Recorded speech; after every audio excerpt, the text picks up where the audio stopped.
Today we witness Garry Kasparov, the 13th world champion and arguably the greatest player in chess history, facing off against Viswanathan Anand, the lightning-fast former world champion from India who dominated the chess world for over 2 decades.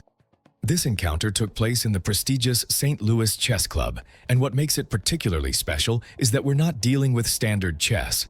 This is Chess960, also known as Fischer Random Chess, where the starting position is one of 960 possible arrangements. Let me take you through every single move, every nuance, every critical decision in this 18-move masterpiece where Kasparov demonstrates that even in his 60s, his killer instinct remains as sharp as ever. c4. Kasparov begins with a central pawn advance, pushing his c-pawn 2 squares forward. The annotation marks this with a dubious move, and we need to understand why. In this particular Chess960 setup, White faces some very specific developmental challenges. c6. Anand responds with an even more questionable move, and this one is marked as a clear mistake. Here in this Chess960 position, Black is facing the same developmental challenges as White, and c6 does absolutely nothing to solve them. d4. Excellent. Kasparov corrects course immediately with a perfect move, establishing a powerful pawn center with pawns on c4 and d4. d5. Anand challenges the center immediately. This is absolutely the right strategic decision. c takes d5. c takes d5. The first trade occurs. This exchange has created what chess players call an open position, where the c-file is now open and the pawn structure has been simplified. Bishop d3. Kasparov develops his light-squared bishop, a seemingly natural developing move that nevertheless receives a dubious marking in the annotations. So why is this move considered slightly inaccurate? The problem is one of time and priorities in this specific position. White still hasn't addressed the fundamental issue of the tangled knights on f1 and g1. Bishop c7. Anand responds by developing his dark squared bishop. Finally, that buried bishop finds air. This is a good practical move that gets a piece off the back rank and into the game. Knight f3. Finally, Kasparov develops his kingside knight, one of the most natural developing squares in chess. However, it's marked as slightly inaccurate, and we need to understand why. In this specific position, White might have been better served by first playing a 3 to open lines for the light-squared bishop on e1, then developing that bishop, and only then bringing out the knights with a clearer plan. e6. Anand pushes his e-pawn 1 square forward, and this is a solid, sensible move. Bishop b4. An interesting move. Kasparov redeploys his light-squared bishop, and this requires careful analysis to understand. What's the strategic idea behind this repositioning? Kasparov is maintaining flexibility. Knight g6. Anand develops his knight, bringing another piece into the game. The strategic concept behind knight g6 is sound. Black is getting pieces off the back rank, creating space for the king to potentially castle kingside and increasing piece activity. e3. A modest but important move. The move e3 represents a classical, solid approach to handling this position. White is not trying anything aggressive or forcing. Instead, Kasparov is calmly completing his development, improving his position step by step, and only then will he look for tactical opportunities. Knight 8 e7. Anand brings his other knight into play. Now Black has both knights developed. This is good progress. Knight 1 d2. Finally, Kasparov brings his other knight into play. This is an important moment because White has now developed both knights, and they're on fairly harmonious squares. Knight c6. Anand immediately placing his knighted on a more active square. The knight on c6 attacks White's b4 bishop, which is an immediate tactical point. This is good active play from Anand. Rather than playing passively, Black is putting the question to White's pieces and forcing concrete decisions. Bishop a3. Kasparov retreats his bishop, sidestepping the knight's attack. This is an interesting choice of squares.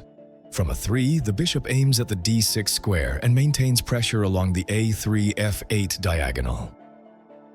Bishop d6. This is a critical moment. Anand moves his bishop, centralizing the piece and seemingly continuing development. However, this move is a clear mistake, and the alternative line shows that e5 was the critical move that Black should have played instead. Bishop takes d6. Excellent decision. Kasparov immediately trades bishops. The exchange on d6 is a good move because it's precisely the right moment to make this trade. White is improving the position by creating small concrete problems for Black to solve. Rook takes d6. Forced. Anand must recapture the bishop, and the only piece that can do so is the d8 rook. And as discussed, this places the rook on a somewhat awkward square. Short castling. Perfect timing. Kasparov castles kingside. This is a crucial moment in the game, and castling here accomplishes multiple objectives simultaneously. Long castling. Anand responds by castling queenside, which in this chess 960 position means the king moves from c8 to c8. Wait, that doesn't make sense. Let me think about this carefully. In chess 960, castling works differently depending on the starting position. h4. Immediately, Kasparov begins his assault on the kingside. When you've castled on opposite sides, time becomes critical. You need to create threats against your opponent's king faster than they can create threats against yours. It's a race, and every move counts. This is vintage Kasparov, aggressive, purposeful, creating immediate problems for the opponent. White is not interested in a slow, maneuvering game. f6. Anand responds by pushing the f-pawn forward, attempting to both defend and create some breathing room. However, f6 is also a double-edged move that creates some weaknesses in Black's position. Queen h2. Kasparov brings his queen into the attack. The queen on h2 is now aimed directly at Black's kingside, and combined with the advanced h-pawn and the potential for pieces like the f3 knight to jump into the attack, White's offensive is becoming dangerous. Knight ge7. Anand retreats his knight, removing it from the immediate danger of being attacked by h5. This is a practical defensive decision. The knight was becoming uncomfortable on g6 with White's h-pawn advancing, and by moving it to e7, Black keeps the knight flexible and able to defend or relocate as needed. Rook fc1. Brilliant positional play. Kasparov brings his rook, adding pressure along the c-file where Black's king sits. This move demonstrates perfect understanding of how to maximize pressure in chess. Notice that Kasparov isn't just attacking on one flank, he's creating threats on both sides of the board simultaneously. King b8.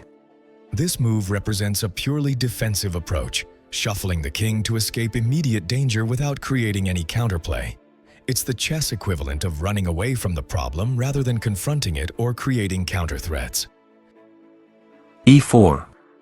Kasparov talked about how nice his attack was, and in particular its psychological impact on his opponent.